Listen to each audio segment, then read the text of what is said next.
Le Point Bourse vous est présenté par Bourse Direct.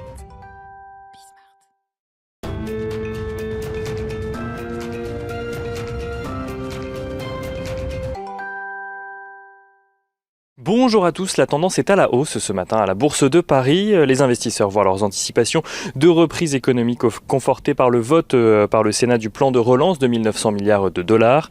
Les sénateurs ont cependant ajouté plusieurs amendements, ce qui oblige le projet à repasser devant la Chambre des représentants. En cause, le montant des aides aux chômeurs que les républicains notamment aimeraient voir passer de 400 à 300 dollars par semaine. En Chine, les exportations ont progressé de 60% sur un an au mois de février, ce qui n'a pas empêché les principaux indices chinois de clôturer dans le rouge ce matin dans l'attente d'éventuelles prises de décision lors de la réunion annuelle du Congrès national du peuple.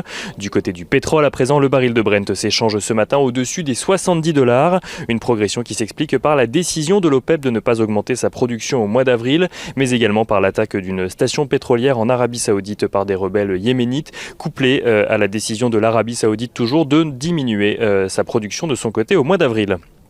Il n'en reste pas moins que les perspectives de reprise économique et la progression des cours du pétrole font craindre à plusieurs analystes de nouvelles poussées inflationnistes, alors que les rendements obligataires continuent à évoluer à des niveaux élevés de leur côté.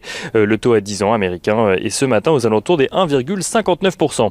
Du côté des valeurs à présent, les valeurs de l'aéronautique seront suivies de près aujourd'hui, alors que l'Union européenne et les États-Unis sont parvenus à un accord de suspension de 4 mois des taxes liées au conflit qui les opposent dans le cadre des subventions accordées à Boeing ou encore à Airbus. On notera également à la Bourse de Paris que Veolia Environnement a annoncé avoir décidé de bloquer toutes les cessions stratégiques qui pourraient être envisagées par Suez, et Veolia Environnement qui annonce également qu'elle fera une proposition dans les prochains jours pour régler le conflit avec son principal concurrent.